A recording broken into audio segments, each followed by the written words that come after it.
କାହାଣୀ ପ୍ରତିଭା।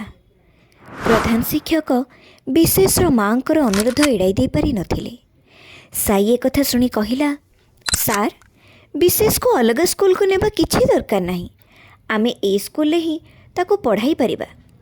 କେବଳ ତା ପାଇଁ କିଛି ଅଲଗା ବହି ଆଣିବାକୁ ହେବ। ଆଉ ଜଣେ ପ୍ରଶିକ୍ଷିତ ଶିକ୍ଷକ ଆବଶ୍ୟକ। ଆଉ ମୁଁ ନିଜେ ହିଁ ବିଶେଷର ବାପା ମାଙ୍କ ସହ କଥା ହେବି, ସେମାନଙ୍କୁ ବୁଝେଇବି। ପ୍ରଧାନ ଶିକ୍ଷକ ଅନୁମତି ପ୍ରଦାନ କରିଥିଲେ। ପରଦିନ ବିଶେଷର ବାପା ମା ସ୍କୁଲକୁ ଆସିଥିଲେ। ବିଶେଷର ବାପା କହିଲେ, ଦେଖନ୍ତୁ, ଆମେ ଆପଣଙ୍କୁ ଆଗରୁ ହିଁ ମନା କରିସାରିଛୁ ଯେ ଆମ ପିଲାକୁ ଆମେ ଅଲଗା କୌଣସି ସ୍କୁଲରେ ନାମ ଲେଖାଇବୁ ନାହିଁ। ସେ ପାଗଳ ନୁହେଁ। ସାଇ କହିଲା, ମୁଁ କେତେବେଳେ କହିଲି ବିଶେଷ ପାଗଳ ବୋଲି? ସେ ତ ବହୁତ ପାରିବାର ପିଲା। କି କଳା ଅଛି ତା ପାଖରେ?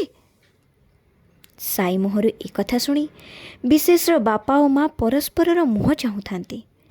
ସାଇ ପୁଣି କହିଲା, ହଁ, ଆମେ ତାକୁ ଅଲଗା କୌଣସି ସ୍କୁଲକୁ ଯିବାକୁ ଦେବନି। ସେ ଏହିଠାରେ ହିଁ ପଢ଼ିବ।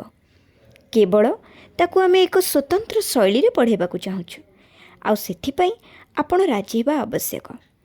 ବିଶେଷ ସତରେ ବହୁତ ବିଶେଷ। ସେ ଅନ୍ୟ ସାଧାରଣ ପିଲାଙ୍କ ଠାରୁ ବହୁତ ଅଲଗା। ସେ ଯାହା କରିପାରିବ ତାହା କେହି କରିପାରିବେନି। ସାଇ କଥାରେ ବିଶେଷର ବାପା ମା ରାଜି ହୋଇଯାଇଥିଲେ। ସବୁ କାଗଜପତ୍ର କାମ ସରିବା ପରେ ବିଶେଷ ପାଇଁ ଜଣେ ନୂଆ ଶିକ୍ଷକ ଆସିଥିଲେ।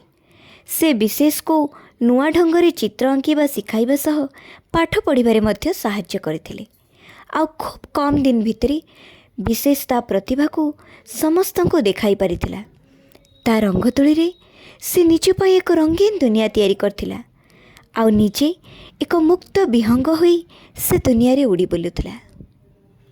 ଆଶା କରୁଛି କାହାଣୀଟି ଆପଣଙ୍କୁ ନିଶ୍ଚିତ ଭାବରେ ଭଲ ଲାଗିଥିବ। ଧନ୍ୟବାଦ।